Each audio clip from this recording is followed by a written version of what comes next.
Boa noite a todos, boa noite a todas. Eu sou o professor Danilo Andreato, um dos membros fundadores do Instituto de Direito e Inovação, IDI, e desde já agradeço a companhia de todos vocês que estão aqui conosco neste webinar sobre o projeto do novo CPP, um evento promovido pelo IDI em parceria com o Jota. Do novo Código de Processo Penal, o projeto que tramita na Câmara dos Deputados sob a forma 45 de 2010. Essa tramitação começou, na verdade, em 2009, quando ainda era um projeto de lei oriundo do Senado Federal, o PLS 156. E o objetivo desse projeto, do novo CPP, é revogar o atual CPP, que está em vigor desde 1942. Qual será a dinâmica que nós adotaremos nessa noite? A dinâmica adotada será em formato de 2 blocos. Em cada bloco, os nossos debatedores terão cerca de 15 a 20 minutos. O primeiro para responder inicialmente as perguntas e o segundo de cerca de 5 a 10 minutos para que ele possa, então, fazer suas ponderações, suas contraposições. De logo, então, eu aqui anuncio o professor Rogério Sanches, que é membro do Ministério Público do Estado de São Paulo.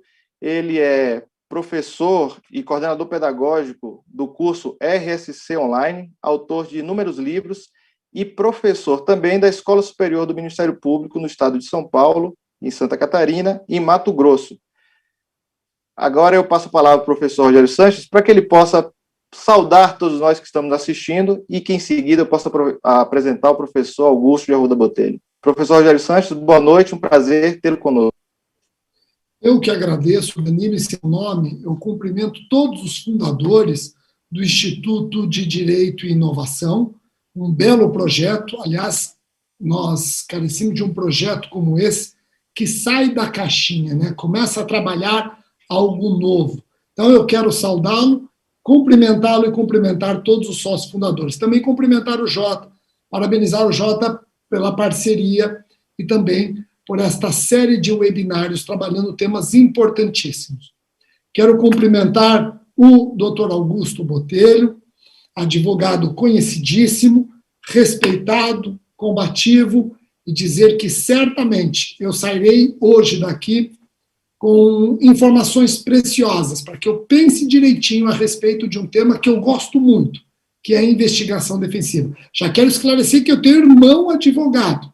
Então, quando eu trato da investigação defensiva, eu trato de algo que eu venho debatendo aqui em casa. Tá joia? Obrigado outra vez. Nós que agradecemos, professor Rogério. Também convidamos para participar dessa noite nos debates sobre investigação defensiva no projeto do novo CPP, o professor Augusto de Arruda Botelho. Ele que é advogado, conselheiro da Human Rights Watch no Brasil, é um dos fundadores do IDDD, Instituto de Defesa do Direito de Defesa, e é mestrando em Direito Penal Econômico pela Fundação Getúlio Vargas. Professor Augusto, é uma satisfação tê-lo conosco nesta noite. Uma boa noite a todas e todos. Danilo, muitíssimo obrigado pelas palavras e pela escolha do tema, um tema extremamente atual, um tema que ainda merece uma reflexão de todos os operadores do direito. Então, fiquei muito contente com o convite e com a escolha do tema, ainda mais para debater do lado do Rogério Sanches, um promotor com tanta experiência, tanta bagagem, dando aula, escrevendo livros. Eu tenho certeza que, se do lado de lá ele espera aprender alguma coisa, eu espero aqui aprender bastante. Eu não tenho nenhum irmão promotor, nem procurador, até porque eu sou filho único, mas mesmo assim, estamos todos juntos nessa família que é a justiça. Então é um prazer enorme estar com vocês aqui. Obrigado mais uma vez pelo convite. Nós também que agradecemos pela generosidade de ter aceitado o nosso convite. Muito bem. Além desses 2 blocos que eu mencionei para vocês, a gente tem um terceiro bloco. E nesse terceiro bloco será destinado às perguntas feitas pela audiência. Aqueles que se sentirem à vontade, nós convidamos que essas pessoas todas que nos assistem, que nos acompanham, possam mandar perguntas pelo chat no YouTube. Vamos começar, então, abrindo o primeiro bloco. E esse primeiro bloco nós teremos como o primeiro debatedor a falar o professor Rogério Sanches. Eu vou fazer a minha primeira observação. Nós sabemos que, comparado ao texto do CPP atual, a previsão da investigação defensiva no projeto do novo CPP, ela é uma inovação. Até aí, tudo bem. Mas a investigação defensiva em si, ela não é uma novidade no direito brasileiro. E para ficar só em um exemplo, nós temos o provimento 188 de 2018 do Conselho Federal da OAB, em que ele prevê a investigação defensiva e traz alguma regulamentação sobre a matéria. O projeto do novo CPP estipula que a investigação defensiva ela é o exercício do direito à ampla defesa. E esse exercício do direito à ampla defesa, ele decorre, então, daquilo que está consagrado no artigo 5º, inciso 55 da Constituição Federal. A pergunta que se coloca é, em que medida a investigação defensiva, ela prevista nesse futuro Código de Processo Penal, ela se compatibiliza efetivamente com o princípio da ampla defesa? E mais, a investigação defensiva ela é uma decorrência também da igualdade processual, da paridade de armas e do direito à prova? Professor Rogério, a palavra é sua.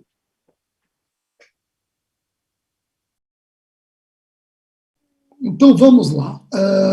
Danilo, você menciona bem o provimento 188 de 2018 do Conselho Federal da Ordem dos Advogados. Inclusive, esse provimento ele é do dia 11 de dezembro, uma data muito cara para mim, meu aniversário, né? Então, foi um presente, porque trouxe no dia do meu aniversário um material estupendo para eu estudar.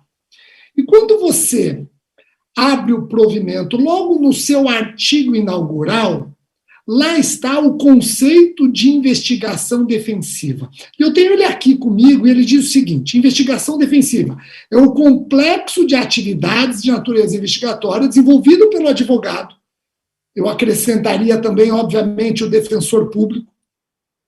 Desenvolvido pelo advogado com ou sem assistência de consultor técnico ou outros profissionais legalmente habilitados em qualquer fase da persecução penal, procedimento ou grau de jurisdição visando a obtenção de elementos de prova destinados à constituição de acervo probatório lícito para a tutela de direitos de seu constituinte. Eu gosto deste conceito. Eu acho que aqui nós temos uma representação bem interessante do que é uma investigação defensiva. Agora, eu fico preocupado, com muita sinceridade, Augusto, com os artigos seguintes, porque se nós estamos falando de uma investigação defensiva, e logo eu vou entrar nesse tema se eu preciso de uma investigação defensiva para garantir paridade de armas, e qual investigação defensiva é essa? Mas quando eu penso em investigação defensiva, o nome diz muito. Uma investigação que serve para fazer um contraponto a outra investigação, entre aspas, e peço que enxerguem estas aspas, inculpatória. Uma expressão aqui que, na falta de outra, vai ser essa mesma. Então, é quase que uma ação-reação. Mas quando eu vou no artigo 3º do provimento, aí eu percebo que ela não é tão defensiva, e é aqui que me preocupa. O artigo 3º do provimento estabelece as principais finalidades da investigação. E diz o seguinte, na investigação defensiva, os elementos de prova podem ser colhidos para instruir a pedido de instauração de inquérito. Um pouquinho, então ela não é bem uma investigação defensiva. Ela tem algo de persecutório, mas continua. O artigo 3º diz que a investigação defensiva também serve para colher elementos para subsidiar recebimento de denúncia ou queixa. Mas denúncia ou queixa, eu já não estou em ato defensivo. Eu estou no poder de agir, buscando punição. Ela deixa de ser defensiva. Não bastasse isso, nós vamos analisando o provimento e percebemos que a investigação defensiva serve à obtenção de elementos destinados à produção de prova para o oferecimento de queixa, principal ou subsidiária. Poxa, então eu estou falando de uma investigação defensiva que serve, na verdade, não para defender, mas para acusar. Mas se é uma investigação para acusar, eu já tenho um Estado investigador. Eu já tenho uma persecução penal norteada pelo princípio da oficialidade. O advogado, então, ele está investigando não para defender, para reagir, mas para acusar. Vejam, o provimento diz que a investigação defensiva serve para o advogado oferecer queixa, inclusive a queixa subsidiária. Então, doutor Augusto, nós estamos falando de uma investigação defensiva envolvendo crime de ação penal pública. Se eu falo da queixa subsidiária, eu estou falando de ação defensiva envolvendo crime de ação penal pública. E é aí que eu acho que nós deixamos de ter os predicados de uma investigação defensiva propriamente dita. Então, eu insisto, Augusto, eu gosto do artigo inaugural. Eu acho o artigo inaugural ele bem fiel à investigação defensiva. Eu fico preocupado depois com estes artigos seguintes que trazem a investigação defensiva para um outro campo, o campo da persecução penal. E aí me preocupa. Porque vamos imaginar um crime de ação penal pública. Um crime de ação penal pública vai ser investigado pelo Estado policial e vai ser investigado também pelo advogado. O advogado não vai investigar para reagir à investigação. Ele vai investigar para preparar eventual queixa subsidiária. Então, convenhamos, temos duas investigações no mesmo sentido, sendo uma oficial e outra particular.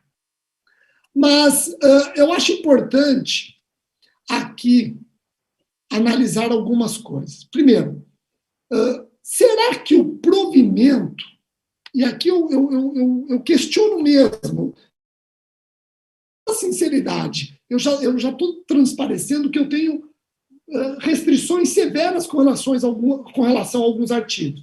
Com a mesma sinceridade que eu tenho estas restrições, eu tenho muitas dúvidas. E um debate como esse vai servir para esclarecer dúvidas. Então, será que o provimento 188 não viola a Constituição? Será que poderia... E aqui eu não estou falando do CPP, do projeto do CPP, que eu acho que é um campo interessante. Ali é a sede para um debate mais pertinente. Mas será que o provimento do Conselho Federal do Área poderia ter arquitetado, poderia ter trabalhado, arquitetado no sentido de arquitetar, trazer uma arquitetura da investigação defensiva?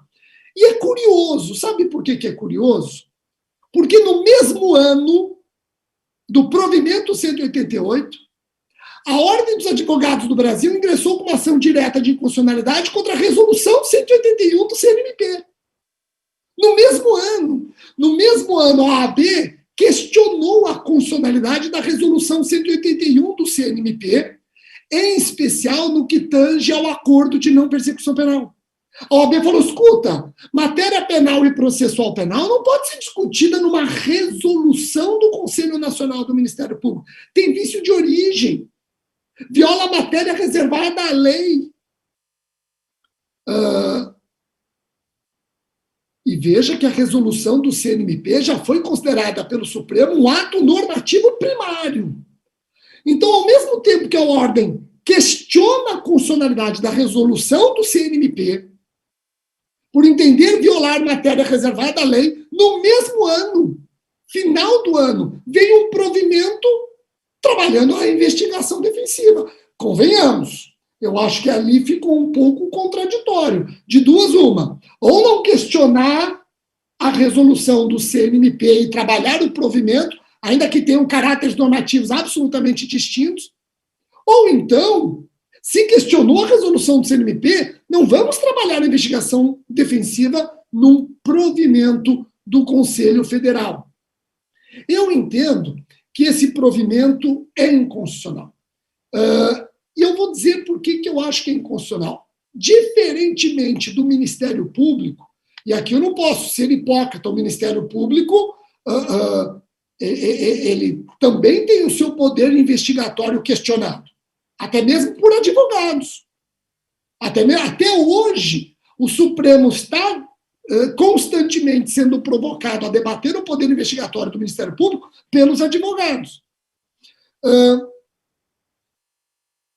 Se hoje o Ministério Público já tem razoavelmente sedimentado o seu poder investigatório, o tem porque extraiu seu fundamento da Constituição, extraiu seu fundamento de lei orgânica. Agora, quando nós analisamos a investigação defensiva, não há, nem na Constituição, nem na Lei 8.906 de 94, qualquer dispositivo que possa fundamentar a prática de atos de investigação de ordem criminal pela defesa. Não há. Ainda que se argumente, com base na ampla defesa e contraditório, nós sabemos que estes princípios não nasceram para servir de berço à investigação defensiva. O provimento, apesar de editado e fazer referência ao artigo 7º do Estatuto da Advocacia e da Ordem dos Advogados do Brasil, eu até peço que quem nos assista, eu peço que você analise o artigo 7º do Estatuto da OAB. Você não vai encontrar nenhuma prerrogativa que flerta com a investigação defensiva. Aliás, a Lei 13.245 de 2016, que altera o artigo 7º, tentou, e o doutor Augusto me corrija se eu estiver errado, tentou acrescentar um dispositivo, esse sim, trazia a semente da investigação defensiva. Mas esse dispositivo ele foi vetado pelo Executivo. E eu faço questão, eu tenho aqui as razões do veto. O presidente da República, quando vetou esse dispositivo que traria esta semente de investigação defensiva, disse o seguinte: da forma como redigido, o dispositivo poderia levar à interpretação equivocada de que a requisição a que faz referência seria mandatória, resultando em embaraços no âmbito de investigações e consequentes prejuízos à administração da justiça. Interpretação semelhante já foi afastada pelo STF em sede de ADI. Além disso, resta, de qualquer forma, assegurado o direito de petição aos poderes públicos e por aí vai. Isso significa o quê? Significa que essa tentativa de incluir uma semente da investigação defensiva, ela foi vetada pelo Executivo e o Congresso não derrubou o veto. Como é que pode o provimento agora querer exumar? Eu não sou contra a investigação defensiva, aqui eu estou falando da forma, por favor me entendam, estou falando da forma. Eu até acho que a investigação defensiva deve existir, daqui a pouco o colega Augusto vai trazer toda a arquitetura que ele imagina saudável numa investigação defensiva, e aqui poderá haver divergência, mas eu bato na forma. Nós não podemos nos prender ao provimento 188, porque é claramente constitucional. E não se diga que dá para aplicar, por analogia, a Lei 13.432 de 2017, que traz o detetive, que regulamenta a atividade do detetive particular. Eu acho que essa lei, em momento algum, ela serve de amparo à investigação defensiva. Primeiro, porque o detetive particular tem regulamento em lei. A investigação defensiva ainda não tem.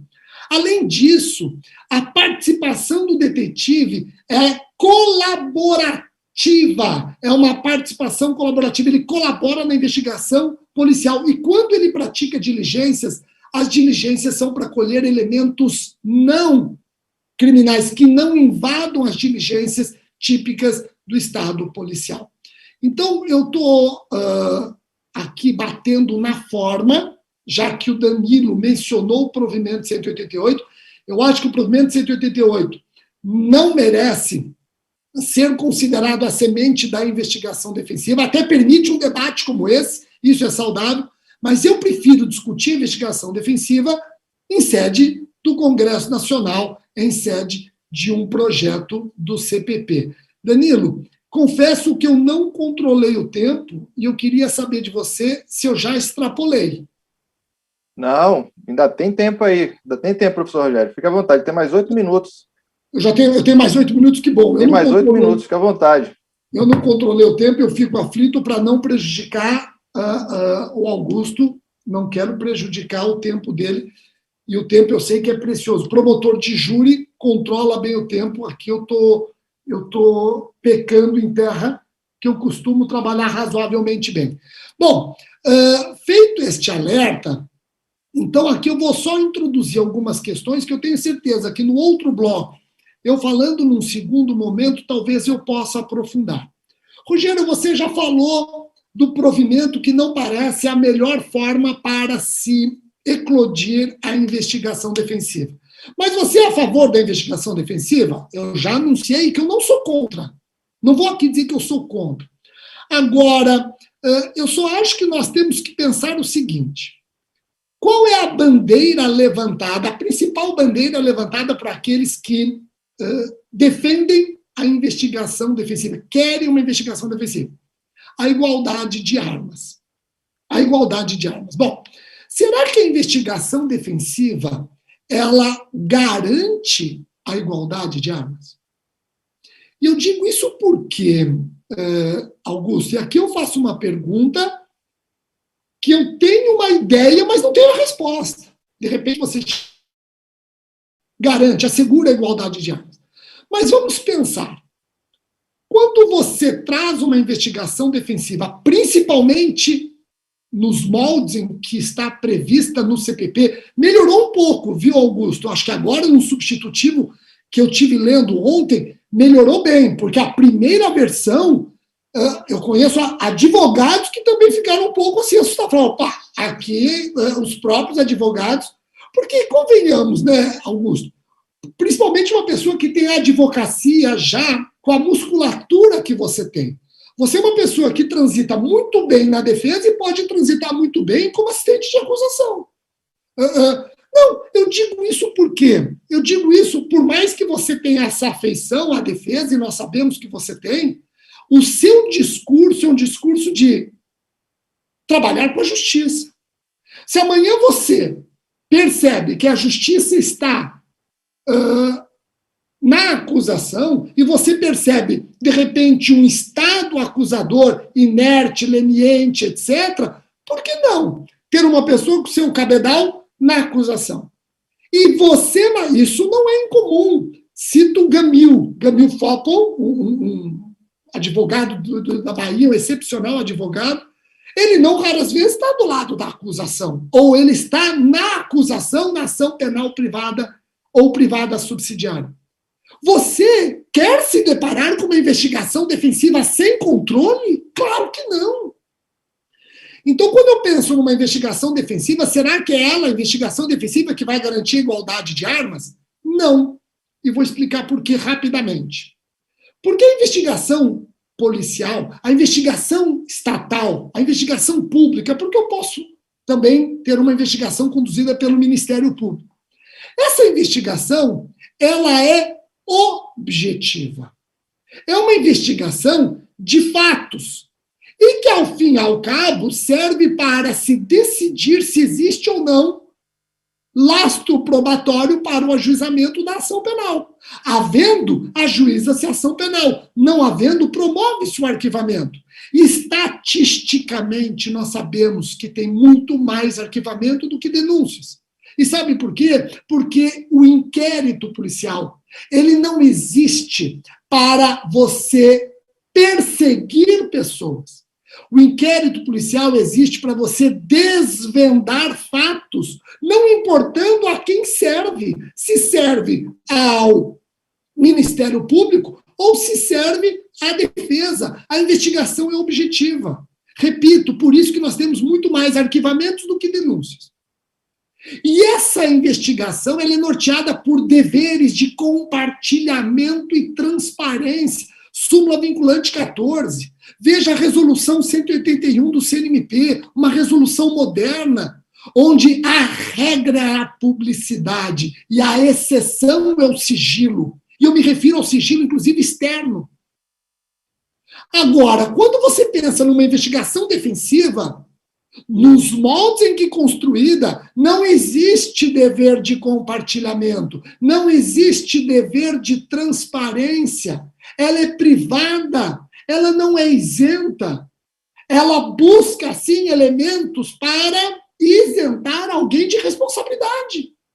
ela não é objetiva. Então, a partir do momento que eu comparo essas investigações, uma objetiva, outra não, uma com dever de compartilhamento, outra não, uma com dever de transparência, outra não, só aqui eu já estou mostrando que não existe igualdade de armas. Não existe igualdade de armas. É nesse sentido que me preocupa a investigação defensiva, que já existe, né? Augusto, me corrija depois. Ela já existe, eu tenho certeza que você já faz investigação defensiva. Agora, a investigação defensiva que você faz é uma investigação reação. Perfeito.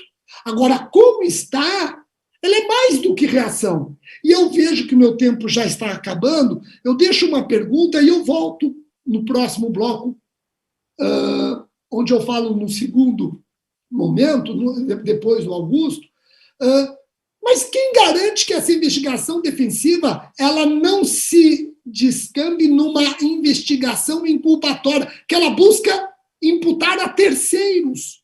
Como que o advogado vai realizar a oitiva de testemunhas de violência doméstica e familiar, vai respeitar a Lei 13.431, depoimento sem dano? E se for uma testemunha com foro por prerrogativa de função, pode ser investigado defensivamente?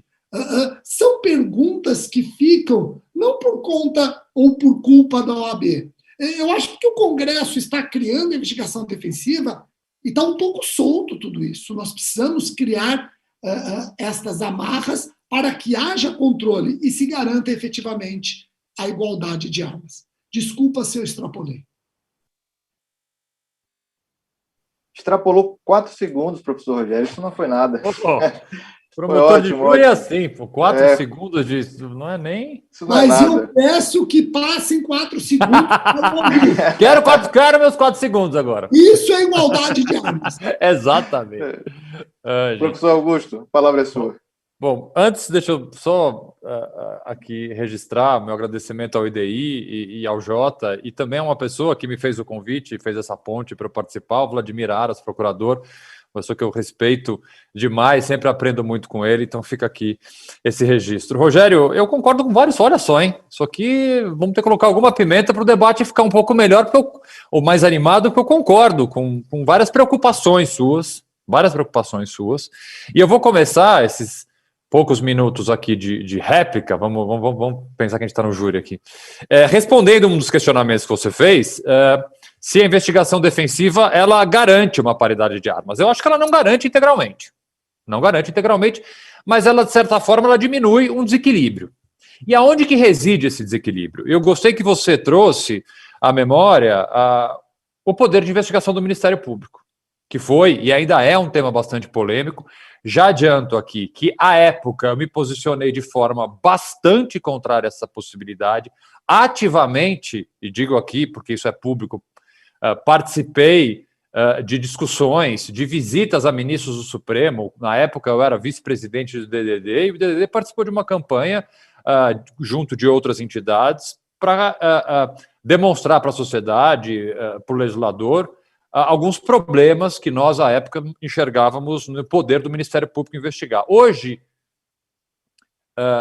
e aqui eu digo com tranquilidade e com certa satisfação, eu tenho menos restrições, porque críticas que eu fazia à época, hoje em dia, foram, de certa forma, esvaziadas diante de um controle, uma transparência e uma regra melhor dos procedimentos de investigação dentro do Ministério Público. Ainda tenho minhas ressalvas, mas são muito menores, por assim dizer, do que tinha à época. Mas é importante a gente voltar um pouco no tempo, porque a possibilidade de uma investigação defensiva, e que eu entendo que ela está completamente recepcionada pela Constituição de 88 e coaduna integralmente com a Constituição de 88, ela, de certa forma, acompanha, isso o NUT deixa de forma bem interessante, ela acompanha o engrandecimento do Ministério Público.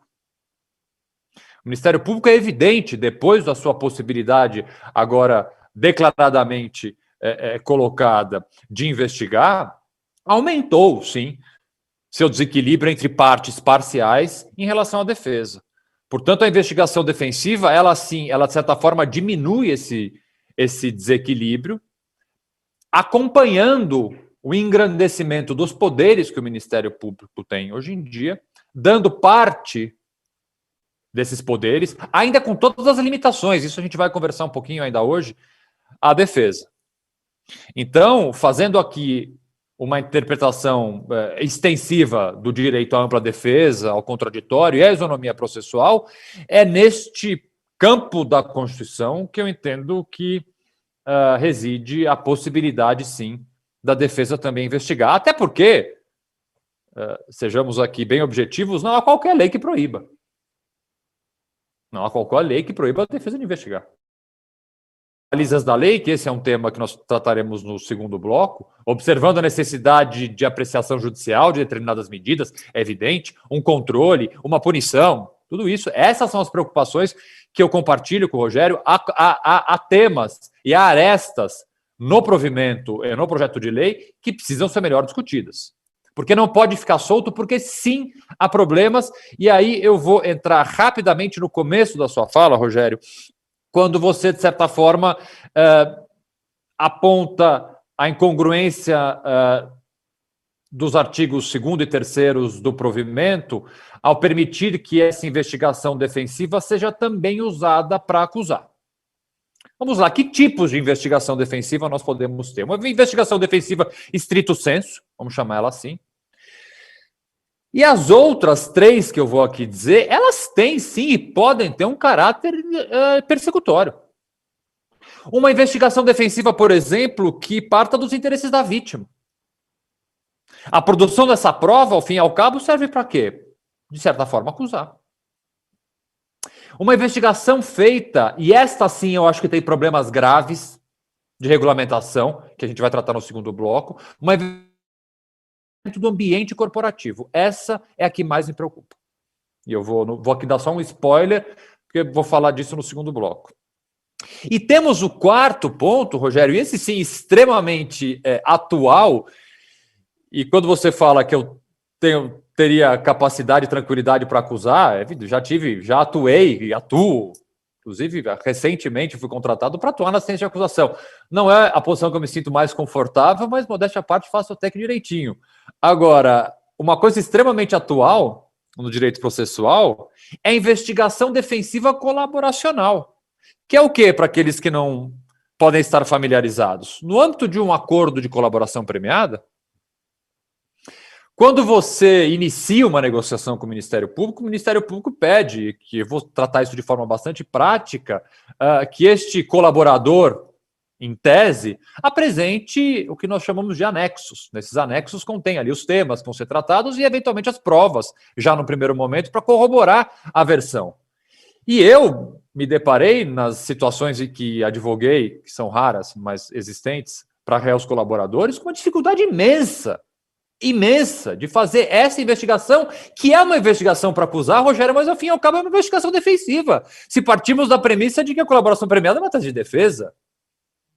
Portanto, estou defendendo o meu cliente, fazendo com que ele opte pela colaboração premiada, mas para tanto eu preciso de uma investigação defensiva que ao fim e ao cabo, volto a dizer, vai acusar alguém.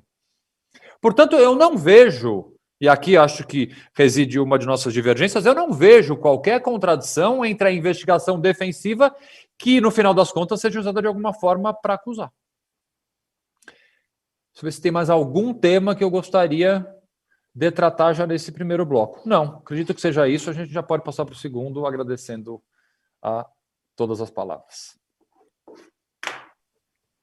Obrigado, professor Augusto, e devo dizer que é uma... Eu respeitei o tema, né? Eu quero dizer que é uma facilidade gigantesca ser moderador num debate em que, quando o tempo é extrapolado em 4 segundos.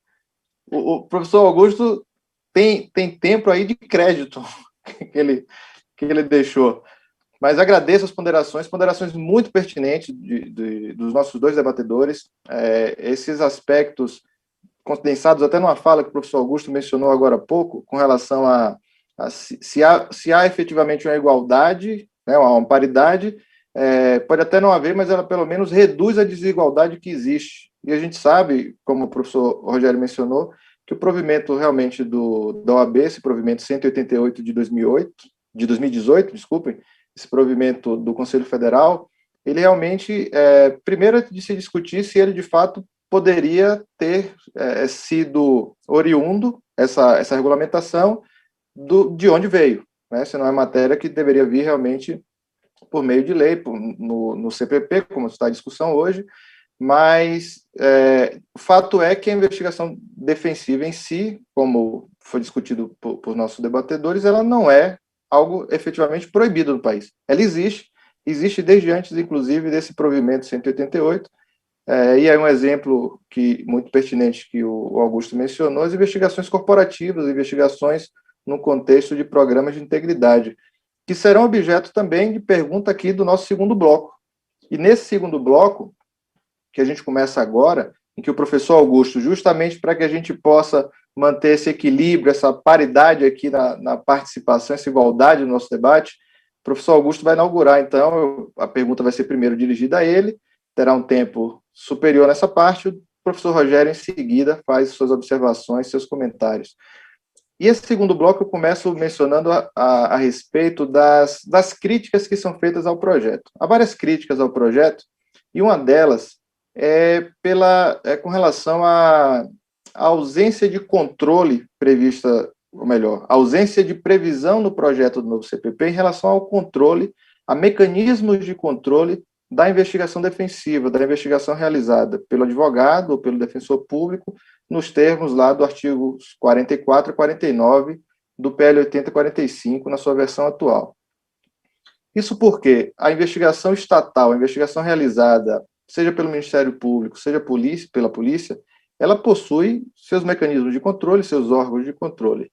O que não há no Código de Processo Penal em gestação, algo correspondente em relação à investigação defensiva. A pergunta que eu coloco é a seguinte: essa crítica, de fato, ela se sustenta. A gente tem aqui uma ausência de balizas com relação a esse ponto quanto à investigação defensiva, e aí trago mais um detalhe previsto lá no artigo 49, parágrafo único do projeto do novo CPP. Esse dispositivo menciona que, havendo abuso no exercício do direito de defesa, ou uma atuação do advogado, do defensor público, em desacordo com o que está previsto em relação à investigação defensiva no PL 8045, esse desbordamento da atuação ele pode gerar uma responsabilização civil, administrativa, disciplinar ou responsabilização criminal. A pergunta, então, que eu faço: quais são os limites e possibilidades de atuação do advogado e do defensor público em relação a colocar em marcha a investigação defensiva? E mais um ponto: as investigações corporativas, que eu mencionei agora há pouco, realizadas no âmbito de programas de integridade, em que medida elas podem contribuir na formulação desses mecanismos de controle, essa experiência acumulada? De que maneira ela pode nos auxiliar na elaboração desses controles ou dessas balizas quanto à investigação defensiva prevista no projeto do novo CPP? Professor Augusto, a palavra é sua.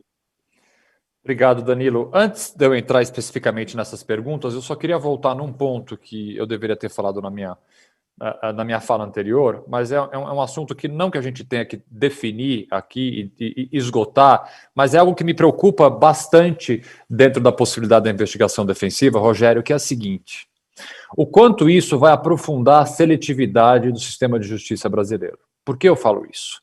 Se não houver no projeto de lei algo que dê também uma paridade de armas à Defensoria Pública para promover um tipo de investigação defensiva, o que vai acontecer na prática?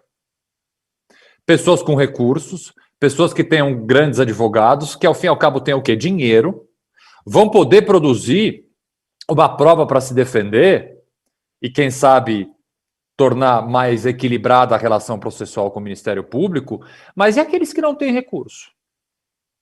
Aqueles que são defendidos pela Defensoria Pública, aqueles que são defendidos por advogados conveniados, ordem dos advogados do Brasil, ou seja, aqueles que não têm condição de contratar um advogado, jamais terão condição de contratar um perito, um assistente técnico, um detetive, ou coisa que o valha para fazer uma investigação defensiva. Então, esse é um ponto que o provimento não trata, o PL não trata, joga-se ali os atores possíveis de produzir e promover uma investigação defensiva. Pode ter um assistente técnico, pode não ter, pode ter um detetive. Coloca-se ali advogado e defensor público como se fôssemos uma coisa só, e não somos. O Brasil não é esse. A realidade processual, a realidade dos réus, vocês sabem muito bem, todos aqui atuamos na justiça criminal, não é essa.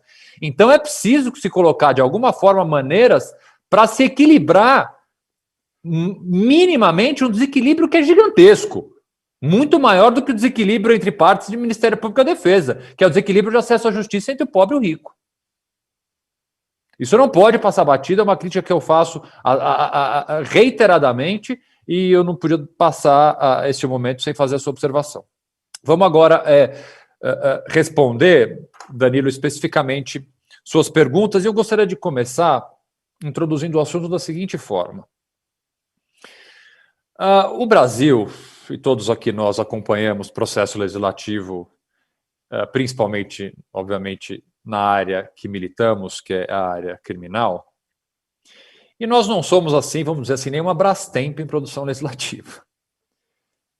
Há constantes alterações no texto legal, tanto processual quanto penal, algumas delas necessárias, algumas feitas a toque de caixa, sem uma discussão necessária com a sociedade, com especialistas, com o Ministério Público, com defesa, com organizações da sociedade civil. Nós sabemos como funciona o parlamento brasileiro, muitas vezes inflado por opiniões, por momentos de comoção, acabam promulgando, editando, alterando leis penais, inclusive, sem que haja o menor cuidado técnico, tanto que há tanto questionamento no Supremo Tribunal Federal, há tanta discussão na doutrina em cima de muitas dessas leis, simplesmente não foram suficientemente discutidas. Há também uma tendência equivocada de alteração da lei processual a todo momento que percebe-se um certo descompasso, como se a alteração da lei fosse, mais uma vez, resolver todos os problemas, o melhor aprimoramento ou aplicação correta de uma lei que já está em vigor, muitas vezes poderia ser muito menos trabalhosa, muito mais efetiva e eficiente do que alteração ou modificação de um texto legal. Nós, comumente, tipificamos condutas que já estão previstas, de certa forma, direta ou indiretamente, nas nossas leis.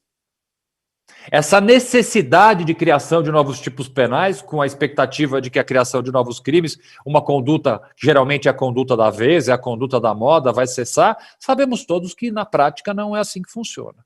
E temos mais dois elementos que são bastante comuns ao nosso país, o crescente ativismo judicial, que é algo que preocupa, mas uma característica, e essa é bem brasileira, nós temos aqui leis que pegam e leis que não pegam. Não desconheço outro país que tenha isso, mas a gente tem, né? Algumas leis simplesmente não pegam, e a gente passa a não respeitar, vamos dizer assim, não só leis penais, mas um arcabouço legal bem maior. Mas eu estou dando esse panorama, ainda que de forma, obviamente, bastante informal, do momento atual pelo qual o país passa, para responder a pergunta principal, se não é pouco específico demais no projeto de lei e na regulamentação da OAB, as possibilidades de controle e punição daqueles que promovem uma investigação defensiva e, de certa forma, não respeitam a legislação vigente. Então, a primeira resposta que eu gostaria de dar ao questionamento é: qual é a baliza? E me parece bastante claro, a baliza é a lei que já existe. Portanto, eu não entendo, e respondendo à pergunta, que seria necessária uma melhor explicação, uma melhor redação específica do artigo que trata que serão puníveis administrativamente, civilmente, criminalmente, nos âmbitos das corregedorias, a qualquer abuso cometido na prática da investigação defensiva. Já é bastante claro, eu não precisaria criar, eu não vejo necessidade, a não ser sob esta mania que muitas vezes temos de alteração e criação de leis novas, códigos novos, reformas eternas. Não que não há coisas que efetivamente precisam de mudança, e há muitas delas. Mas eu não vejo necessidade de uma melhor redação ou sequer de artigos novos neste ponto específico que venham a coibir, punir e investigar eventuais abusos no curso de uma investigação defensiva. Porque a lei já estipula. E eu fiz aqui um exercício, e me ajudem se eu esquecer de algum crime, é que eu sempre pensando com uma cabeça de advogado, eu tento esquecer alguns crimes, mas se eu esquecer algum, depois vocês me falam. Vamos imaginar quais crimes mais prováveis alguém pode cometer no curso de uma investigação defensiva. Falso testemunho, coação no curso do processo, fraude processual, uma interceptação telefônica ilegal, uma quebra de sigilo de comunicação, qualquer que seja, quebra de sigilo fiscal, ou uma ameaça. Foram esses que aqui, num primeiro momento, eu consegui pensar de crimes prováveis que você pode praticar no curso de uma investigação defensiva. Se todos esses crimes estão tipificados, sem qualquer discussão, qual a necessidade da gente alterar o projeto de lei e incluir todas essas possibilidades? Vamos imaginar o tamanho que esse artigo teria que ficar. Que basicamente ele seria só o quê? A repetição de tipos previstos no Código Penal, em leis especiais. Portanto, eu não vejo qualquer necessidade, respondendo bastante objetivamente a pergunta, de alteração deste ponto específico. É evidente. Cometeu abusos do ponto de vista civil, administrativo, criminal, será responsabilizado como em qualquer outra área, como em qualquer outro ato. A falta de controle é outra crítica que a gente escuta bastante. Também não consigo imaginar outra possibilidade de controle que não as já existentes. O primeiro controle, e vamos falar de um advogado, que promova uma investigação defensiva e no curso dessa investigação defensiva, de certa forma, desrespeite a lei, é o controle que ele está sujeito e a partir do momento em que ele infrinja qualquer lei. Controle da própria Ordem dos Advogados do Brasil. Que saibam vocês, tem um tribunal de ética bastante duro. Bastante duro. Temos esse folclore, muitas vezes, do corporativismo no Ministério Público, na Justiça e na Advocacia. Na Advocacia, eu posso dizer tranquilamente, já que defendo diversos colegas no Tribunal de Ética, esse corporativismo passa bem longe. O Tribunal de Ética da OAB é bastante severo. Há uma série de punições, óbvio que punições dentro do âmbito correcional, mas há punições constantes e frequentes. Há dezenas de milhares de processos instaurados mês após mês. Eu sei porque aqui nosso escritório, inclusive, auxilia as câmaras do Tribunal de Ética e é um trabalho bem extenso. As corregedorias das defensorias públicas também têm uma atuação. E, se isso não basta, temos que o Ministério Público e o Judiciário. Portanto, que controle extra nós precisaríamos para, de certa forma, regular, investigar e, eventualmente, punir abusos cometidos durante uma investigação defensiva? Não consigo pensar. Nós vamos criar o quê? Um tribunal específico para julgar, uma câmara específica para julgar, uma vara específica de investigação defensiva? Precisamos ter, volto ao meu ponto anterior, precisamos ter uma lei específica que puna os abusos, com tipos penais específicos que punam abusos no curso de uma investigação defensiva. Acho extremamente desnecessário. É a criação de uma lei que vai ficar, como sempre, uma lei cada vez mais, que essa é uma preocupação que nós temos, né? Inclusive a alteração, eu dei uma palestra recentemente sobre os crimes na lei de licitação nova, e a redução, eu sempre tendo a advogar em prol da redução do texto dos tipos penais, porque a possibilidade de interpretação de um lado ou de outro, ele tende a ser menor. Portanto, não vejo qualquer necessidade de expansão de qualquer regramento para punição de alguém. E, para terminar, eu gostaria de tratar do ponto que esse sim mais me preocupa em relação à investigação defensiva, que é a experiência brasileira na investigação defensiva no âmbito corporativo. E por que isso me preocupa? Porque me preocupa na prática. Na vivência que eu, na minha experiência profissional, venho tendo nos últimos anos com esse tipo de investigação. Vamos dividir aqui aquilo que nós chamamos de compliance, que tem evidentemente, no seu núcleo, um caráter preventivo, mas que esse manto de um caráter preventivo, ele muitas vezes esconde, aí sim, Rogério, eu vou concordar bastante com aquela tua fala inicial, ele esconde, na verdade, uma investigação interna que tem um caráter persecutório. Não é uma política de governança, um compliance na empresa para verificar pontos em que a empresa precisa melhorar. Não, não, não. Eu acompanhei por mais de uma vez, estupefato, investigações internas sob o título de prevenção de futuros problemas se transformarem em quase tribunais de inquisição. Mais ainda, e aqui sim falta um controle, feito por estrangeiros. Eu não estou aqui levantando uma bandeira de proteção nacionalista, coisa semelhante. Mas quantas vezes eu não me deparei com escritórios de advocacia americanos, por exemplo, que passavam semanas, meses dentro de grandes empresas, conduzindo investigações internas completamente ao arrepio da lei. Ao arrepio da lei, inicialmente, porque, de acordo com a AB, sequer trabalhar no Brasil os escritórios poderiam. Mas mais do que isso, conduziam interrogatórios durante horas, sem qualquer observância ao rito legal.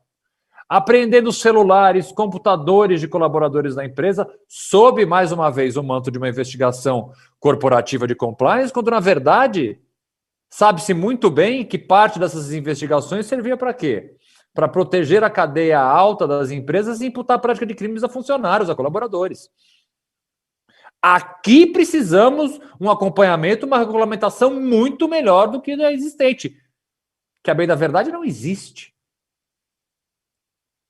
Por mais que tenhamos provimentos para tratar esse tipo de investigação, a prática, e aqui eu estou tratando especificamente da prática, o dia a dia de quem acompanha essas diligências é completamente diferente. Não existe sigilo de comunicação.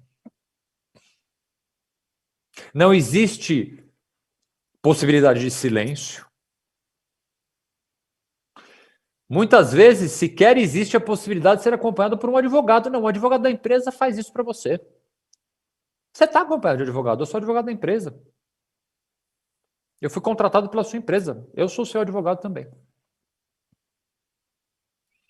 Então, se tem um campo em que a regulamentação, o controle e a punição ainda engatinha, é justamente nesse.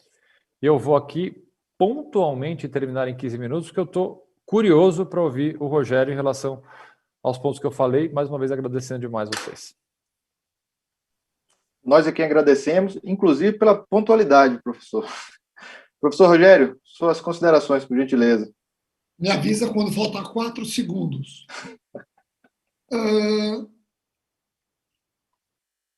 Augusto, eu quero parabenizá-lo, antes de mais nada, pelo raciocínio, pela forma bem clara e didática que expõe o tema.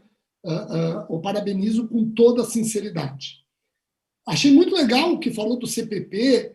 E será que nós precisamos de um novo CPP? Porque, convenhamos, o Danilo mesmo começou ressaltando que o nosso CPP é do século passado, da década de 40. Mas nós tivemos mudanças em 2003, em 2008, em 2011. A quantidade de mudanças por livros dentro do CPP deu, hidratou o CPP, digamos assim, vai. É um botox jurídico ali, ele acabou recebendo um botox legislativo. Então ele não está tão ultrapassado, ele tem pingos, ele tem pontos bastante modernos. Agora, eu mencionei, e aqui há uma coincidência tremenda entre mim e o Augusto. Quando eu li o artigo 1º do provimento 188, eu arbitrariamente, propositadamente, eu incluí a Defensoria Pública. Eu sei que o provimento não abrange a Defensoria Pública, mas nós temos que nos preocupar com a Defensoria Pública, claro. Se a investigação defensiva vier e que venha com controles, que venha de maneira bastante transparente, tem que abranger a Defensoria Pública. Agora, veja só, Augusto. você fala de mecanismos de controle. Quais os mecanismos de controle? Você mencionou bem Tribunal de Ética, você mencionou bem a Ordem dos Advogados, o meu irmão é advogado, ele tem o mesmo discurso que você, e eu presencio isso. Eu já vivi, já representei advogados e vi resultados estupendos junto à Ordem dos Advogados. Então, se tem corporativismo, eu não vou dizer que não tem. Como o Ministério Público sofre, às vezes, com corporativismo judiciário. Isso é um mal, mas que não seja a regra. Que não seja a regra. E eu acho que na ordem também não é a regra. Mas quais outros mecanismos de controle? Por exemplo, aonde está no provimento e aonde está no projeto de lei o dever de transparência e o dever de compartilhamento do advogado? Não tem. Não tem. Augusto, eu revirei. Não tem. Então, vamos imaginar o seguinte, Augusto. Eu, promotor de justiça, ouço uma pessoa na promotoria que inocente o investigado. Esse depoimento está na minha investigação. E se você, Augusto, ouvir uma pessoa que acaba responsabilizando com o seu cliente, você tem o dever de compartilhar isso aí? Aonde está esse dever? Você entendeu quando eu falo que a investigação do Ministério Público e da polícia, obviamente, vamos deixar claro que a polícia é o órgão estatal que investiga, o Ministério Público investiga como atividade atípica. Eu não quero aqui dizer que o Ministério Público é o órgão de investigação, que não é a polícia. Isso não significa que o Ministério Público não possa investigar, mas eu estou falando do Ministério Público porque eu quero usar a minha instituição. Quando eu investigo, se eu acabo produzindo um elemento importante para a defesa, eu tenho que juntar e você vai ter acesso e você vai usar isso. Aliás, eu nem preciso que você use isso. Eu vou usar e vou promover o arquivamento. Eu quero saber aonde está esse dever do advogado. Ele não tem. Ele pode rasgar o documento. E, nem vai responder por supressão de documento público, porque público não é. Quando você fala, e muito bem nos crimes, Augusto, eu não consigo entender falso testemunho numa investigação defensiva. Porque o 342 ele é taxativo quanto aos procedimentos que admitem o falso testemunho. E ele fala do inquérito policial. Então, nós precisaríamos, pelo menos, de uma mudança aí no 342. E a mesma observação eu faço no 344, que também é taxativo quanto aos procedimentos em que ocorre essa coação. O advogado que instaura uma investigação defensiva, e você mesmo admite que essa investigação defensiva pode servir à persecução, à acusação, e se instaurar sem justa causa, absolutamente carente de justa causa, responde por abuso de autoridade? Não, eu respondo. Eu respondo. Então, vejam só como a investigação do Estado, para abranger polícia e Ministério Público, ela está totalmente amarrada com dever de transparência, dever de compartilhamento, crimes que podem ocorrer nessa investigação, crimes que podem ser praticados pelo órgão investigador, e nada disso eu consigo aplicar à investigação defensiva. Não existe assimetria, não existe essa reciprocidade, não existe. E eu insisto no dever de compartilhamento e transparência. Eu mencionei a Lei 13.431. Essa lei é importante. Eu, promotor de justiça, eu não posso ouvir criança e adolescente, vítima ou testemunha de crimes cometidos com violência ou grave ameaça. Eu não posso ouvir na promotoria, aqui sejamos francos, o projeto de lei, pelo menos a última versão, diz que o advogado não vai poder ouvir vítimas e testemunhas já determinadas as suas oitivas pelas autoridades. Então, aqui temos que ser muito honestos, também não está sendo previsto isso, já há um freio aí que eu acho interessante, mas pode haver testemunha que não é do conhecimento do Ministério Público, não é do conhecimento da autoridade policial, e é uma testemunha adolescente de crime cometido com violência. O advogado vai ouvir essa testemunha obedecendo à Lei 13.431, que não nasceu no ambiente de investigação defensiva, vai ouvir sem dano E não podemos esquecer um episódio triste que aconteceu em Santa Catarina, que foi assistido pelo promotor e pelo juiz, mas foi protagonizado pelo advogado, infelizmente, que é a exceção. Nós sabemos que os advogados são extremamente respeitosos nos processos. Mas tivemos ali, se na frente de um promotor e de um juiz, um advogado tratou a vítima daquela maneira, como que ele vai fazer no seu escritório, sem dever de compartilhamento, sem dever de transparência? Imagina o Ministério Público fazendo isso e o advogado sabendo. Nós vamos ser representados na corregedoria, abuso de autoridade, improbidade administrativa e o que o valha. E o advogado só no Conselho de Ética? E aqui uma questão, Augusto, muito legal. E eu termino com essa questão. Eu acho que eu não extrapolei. Extrapolei, Danilo? Não. Eu termino com uma questão muito legal. Essa aqui, Augusto, aqui é digno de um debate próprio. Porque nós sabemos que a jurisprudência caminha para a flexibilização da vedação da utilização da prova obtida ilicitamente em favor do réu. É o princípio da proporcionalidade, que já vem trabalhado por Ada Peregrino e Grinover, Antônio Scaranz Fernandes, Antônio Gomes Filho. Tem gente querendo trabalhar o princípio da proporcionalidade também para a sociedade, mas essa tese não vingou. Mas aí eu pergunto, vamos imaginar que o Augusto fala assim, acabei produzindo prova, acabei obtendo prova ilícita, acabei fazendo interceptação de comunicação sem autorização legal, acabei quebrando sigilo sem autorização legal, que se for o Ministério Público, essa prova está fulminada e o Ministério Público responderá administrativa, disciplinar e penalmente. Mas aí o Augusto diz, essa prova foi obtida ilicitamente, mas é a única prova que eu tenho que inocenta o meu constituído. O assistido, no caso da Defensoria Pública, ou do advogado legislativo, ou o cliente do Augusto. É a única prova que eu tenho. Augusto, convenhamos, é capaz do tribunal deixar você usar essa prova. E eu vou ser sincero, viu? Eu, como promotor de justiça, se eu percebo que essa sua prova efetivamente inocenta, eu não tenho coragem de impedir o seu uso.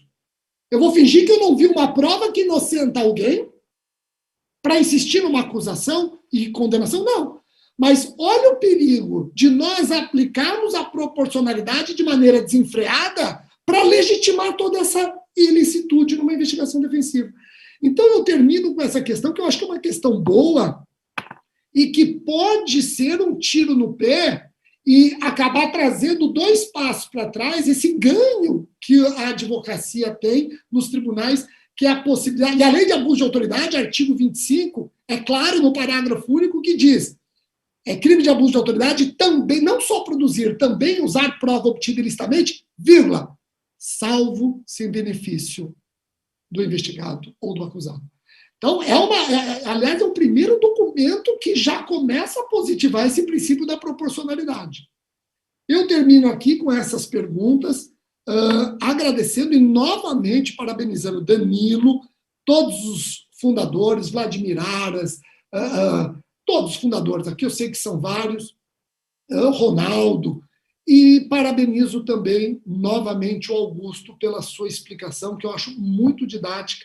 Quando o Augusto deu o exemplo da investigação defensiva no âmbito de uma colaboração premiada, Augusto, eu acho que esse seu exemplo, ele é um exemplo nobre da importância da investigação defensiva. Se tem um lugar que eu enxergo a investigação defensiva como muito útil, é ali, na colaboração premiada. Aí você deu um exemplo muito nobre. No mais, eu tenho medo desse descontrole. Esse descontrole que você viu nas empresas, nas corporações, esse medo nós temos também. E eu queria que você compreendesse esse nosso receio. Não sou contra a investigação defensiva. Eu só gostaria que também tivesse o dever de transparência, compartilhamento e todas as amarras que tem o Ministério Público e a polícia para preservar a igualdade de armas. Obrigado, professor Rogério, por suas considerações. E, sem dúvida nenhuma, esse debate, as observações feitas por cada um de vocês, não me deixa a menor dúvida da riqueza e da sorte que nós temos de tê-los como debatedores. E sobre esses pontos, rapidamente, para poder passarmos para as perguntas das pessoas que nos acompanham pelo YouTube, a equalização do acesso à justiça entre pobres e ricos, como mencionado pelo Augusto, as preocupações relativas à investigação corporativa, que já existem, e já há algum tempo, muito antes do provimento 188 de 2018 da OAB, já existem, não tem esses controles que nós sabemos que seriam importantíssimos. Como o professor Rogério mencionou, a utilização de investigações para, por exemplo, viabilizar acordos de colaboração premiada, viabilizar acordos de leniência também, é preciso lembrarmos dessa possibilidade, trazem, aliado a todo esse contexto que o professor Rogério mencionou, a preocupação de como ouvir as vítimas, por exemplo, há essa necessidade realmente de se pensar, de se discutir a respeito desse dever de compartilhamento, desse dever de transparência, na medida adequada, para que nenhum dos dois polos seja indevidamente avançado nessa regulamentação. São ponderações realmente importantíssimas que nós precisamos debater, discutir, repensar e pensar cada vez mais. Eu vou passar aqui para as perguntas. Nós temos perguntas da audiência, e a primeira pergunta, temos, no momento, eu acho que conseguimos fazer 2 perguntas, pelo menos. E as perguntas eu vou passar para vocês, e aí fiquem à vontade, os dois, se quiserem comentar, comentem, 2 minutos, 3, algo assim, um bate-bola. Vamos lá. A primeira pergunta vem do Douglas Oliveira.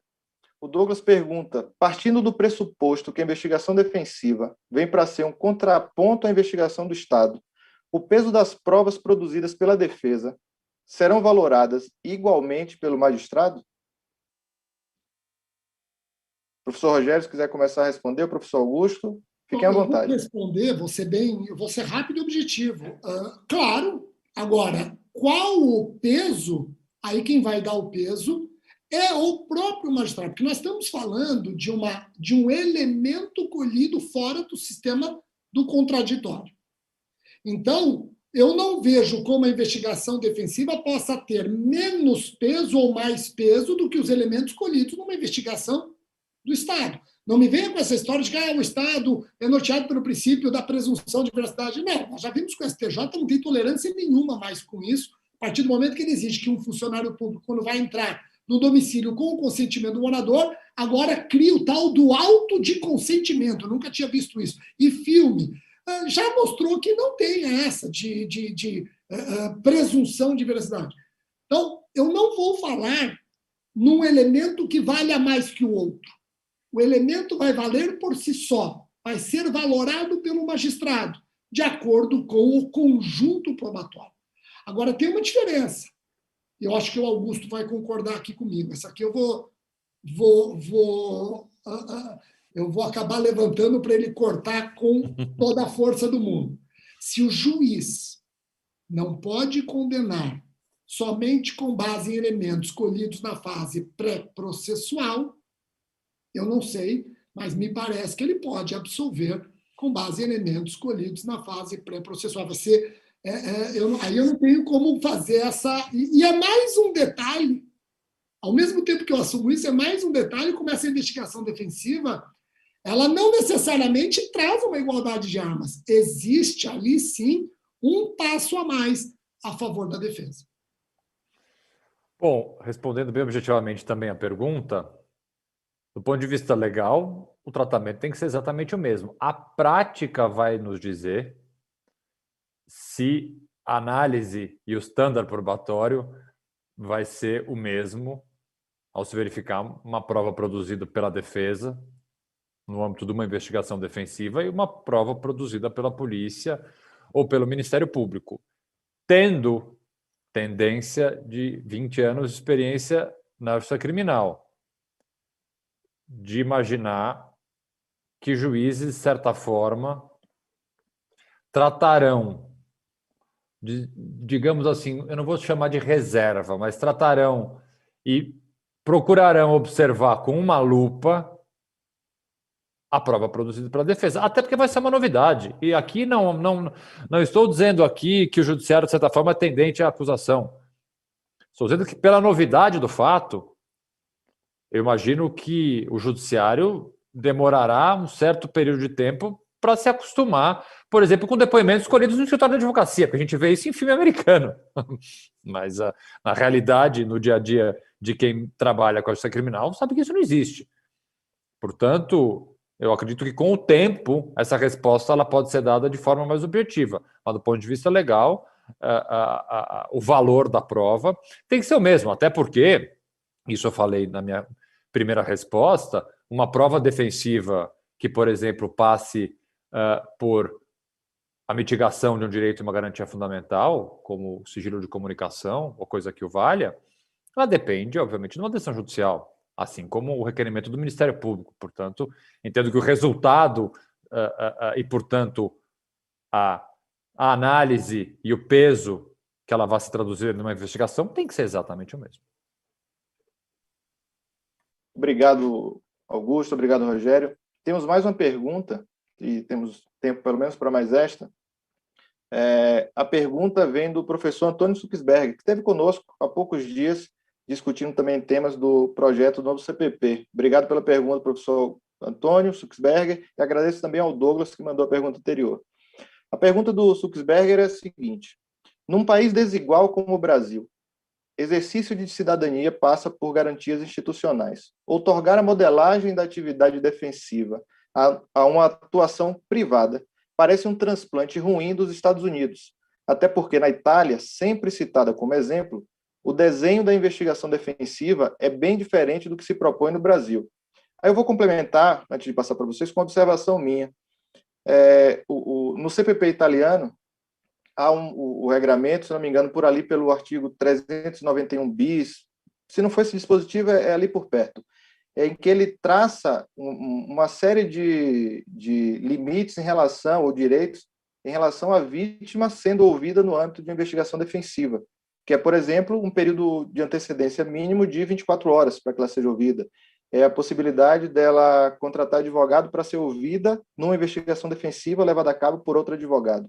Aspecto que nós não temos no CPP aqui brasileiro, nem no projeto, né, no caso. Então, eu gostaria de ouvir vocês sobre isso, sobre essa pergunta do Suxberger, com esse adendo meu aqui, por gentileza. Bom, deixa eu começar respondendo, para inverter, e para concordar com essa preocupação. Eu gosto que a gente importe cheesecake, o Philip Roth, tem que importar coisa boa dos americanos.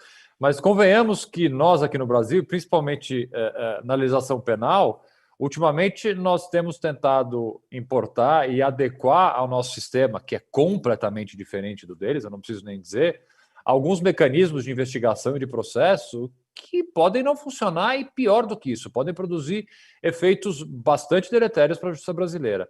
Eu concordo com essa preocupação bastante, por isso a minha manifestação em relação à seletividade da investigação defensiva. E, Danilo, concordo plenamente com você, eu tive a oportunidade de ler um texto do Badaró, em que ele fala da investigação defensiva e ele traz a experiência italiana, que é muito mais gradual, né, para trazer a investigação defensiva para o Código de Processo italiano, mas o gradual ela é muito mais detalhada. Eu acho que é um texto legal que a gente deveria se debruçar mais para aí sim importar as coisas boas. Também nos importamos a massa, a pizza, vamos pegar mais coisas dos italianos e menos coisas dos americanos se tratando de legislação penal. Mas concordo com essa preocupação e sou bastante solidário à questão da seletividade e de deixar nas mãos de grandes corporações, grandes escritórios e grandes advogados aí o controle e a iniciativa de qualquer tipo de investigação defensiva. Perfeito. Eu acho que a gente comparou também, a gente também tem que lembrar que o Brasil não adota o sistema adversarial puro. Tá? A partir do momento que nós sabemos que não adotamos um sistema adversarial puro, não adianta querer copiar o sistema de países que adotam esse sistema. Se a gente analisar nos Estados Unidos, tudo que se investiga ainda passa pelo crivo do magistrado, as partes têm ali um dever do que vão usar e não vão usar, e ali o juiz vai analisar o que as partes vão querer usar, cada uma na defesa da sua tese, para poder apresentar ao jurado. Então, o que a defesa investigou e o que o Ministério Público investigou passa por um filtro. Aqui não. E aqui preocupa tanto Agora melhorou, agora a investigação defensiva tem que ser juntada até o final do inquérito, pelo menos a última versão que eu vi. Mas, poxa, no júri estava prevista a possibilidade de a defesa juntar a investigação defensiva na fase da defesa escrita, no processo. Lembrando que o Ministério Público não poderia utilizar nada do inquérito no plenário do júri, só o que foi juntado no processo. Então, ficaria de fora a investigação oficial e a defesa, juntando a sua investigação na fase processual, poderia usar no júri. Gente, convenhamos, eu quero tentar ser o mais respeitoso possível. Quem fez o capítulo do júri do novo CPP, de duas uma, ou está evado de má-fé, ou não sabe patavina nenhuma o que é um procedimento do júri. Ou há má-fé, ou nunca fez, sequer leu o procedimento do júri. Eu não estou fugindo, não, do tema, porque eu estou dizendo que no júri, o jeito que estava arquitetado, o Ministério Público não poderia falar para os jurados o que aconteceu no inquérito, mas a defesa ia poder falar para os jurados o que colheu na sua investigação, porque ela judicializa. E sabe o que eles fariam? Espero que eles tenham mudado. Eles iam suprimir a primeira fase do júri e a instrução ia ser feita direto com os jurados, esquecendo, Augusto, que no júri a testemunha só é obrigada a comparecer perante os jurados se ela é da terra. Então imagina só o Ministério Público tendo suas testemunhas fora da terra e não podendo levar para o dia do julgamento. Qual era a instrução? Por isso que eu digo, quem fez o procedimento do júri, eu até prefiro entender que não há má-fé, mas não sabe nada do júri. É esse meu medo, Augusto. Quando você menciona muito bem que a lei é feita sem consultar as instituições. E quando eu falo em consultar as instituições, você, Danilo, falou do Antônio Suxberg. É um gênio que nós temos no Ministério Público. É aquele gêniozinho junto com o Douglas Fischer, Vladimir Aras, o Ronaldo. Nós temos pessoas, o Ronaldo Queiroz, nós temos pessoas dentro do MP que podem contribuir muito. A advocacia, idem. E eu cito, dentre os grandes nomes da advocacia, obviamente, e sem qualquer medo de errar o Augusto, no judiciário. Pô, vamos debater, eu tenho certeza que vamos chegar num consenso onde o processo penal ele vai ser o processo penal modelo século XXI que todos nós queremos. Advocacia, Ministério Público, Judiciário e sociedade. Sem dúvida nenhuma, a necessidade de discussão, de maiores reflexões é premente. E eu só tenho a agradecer, em nome do IDI, em nome do Jota, a participação, a generosidade de vocês dois de terem participado, aceitado o nosso convite. E eu passo a palavra para que o professor Augusto, o professor Rogério, possam fazer suas considerações finais, poucos minutos, para a gente encerrar o nosso debate dessa noite. Professor Augusto, por favor. Bom, gostaria de mais uma vez agradecer o convite do Vladimir Aras, do IDI, do Jota. Danilo, obrigado pela condução desses trabalhos. É um tema, volto a dizer, extremamente importante e que eu concordo integralmente com a fala final do Rogério. Eu tenho tentado, em vários campos, fugindo até um pouco do campo jurídico, nas manifestações que faço e nas entrevistas e locais em que eu debato uma série de temas, tentar uma composição, né? E dentro do judiciário essa composição é necessária. No momento de se editar a lei, é evidente que tem que sentar na mesma mesa advocacia, Ministério Público e Judiciário e Defensoria Pública. Não há um ator que pode ficar de fora de uma modificação tão grande como essa e como outras modificações estão sendo feitas. É inconcebível que alterações que mexem com direitos e garantias fundamentais de todos nós, muitas vezes sejam arquitetadas, discutidas no âmbito de pequenos gabinetes, com pessoas que muitas vezes, Rogério, realmente não fazem a menor ideia do que estão falando ou fazendo. Portanto, esse diálogo, e o IDI se propõe a fazer de forma tão eficiente, ele precisa ser diário. Nós precisamos discutir, a justiça brasileira passa por uma crise bastante grande e cabe a nós, operadores, cada um no seu local, com a sua experiência, com o seu pensamento, com o seu posicionamento, ainda que divergente, mas cabe a nós sentar numa mesa, discutir e produzir um processo penal e uma justiça como um todo melhor, mais justa para todas e todos. Eu acho que esse é o recado final que eu gostaria de deixar, mais uma vez agradecendo demais o convite. Eu também agradeço exatamente na mesma linha. O Instituto de Direito e Inovação veio para ficar, trazendo debates de altíssimo nível, vai contribuir para o aperfeiçoamento do ordenamento jurídico, o pensar direito, né? Não, o pensar direito. Acho que a gente tem que repensar como nós pensamos hoje o direito. E trazendo um diálogo. Pô, nós temos aqui os fundadores, membros do Ministério Público, etc., e trazendo a advocacia, trazendo o judiciário, trazendo o parlamento. Então, o IDI já demonstrou que é um ambiente democrático. E todos ganham com isso. Meus parabéns. Em seu nome, viu, Danilo? Parabenizo a iniciativa e todos os cofundadores. Estou sempre à disposição. O convite de vocês não é convite, é intimação. Todos nós do IDI agradecemos imensamente, Rogério, Augusto. É um debate de altíssimo nível, equilibrado, com ideias muito pertinentes e ponderações muito incisivas sobre pontos críticos em relação a esse tema, investigação defensiva.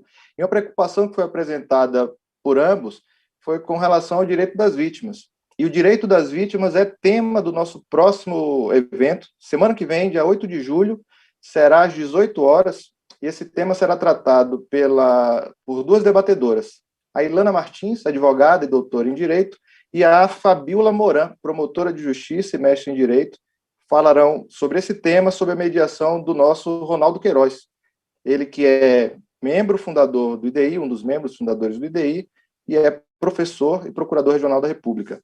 Eu, mais uma vez, agradeço a presença de todos, aviso que o conteúdo deste evento, desta série que estamos promovendo, ela permanecerá no nosso canal do YouTube, no canal do IDI no YouTube. Peço que curtam os vídeos, se inscrevam no canal, ativem o sininho para receber as notificações e sigam o IDI no Instagram, @IDInstituto. Mais uma vez, muitíssimo obrigado pela companhia de todos vocês que estiveram conosco até aqui. Agradeço mais uma vez ao professor Rogério, ao professor Augusto, pela gentileza de terem aceitado o convite e terem nos proporcionado uma rica discussão nesta noite de quinta-feira. A todos, mais uma vez, muito obrigado e uma boa noite. Declaro encerrado este evento.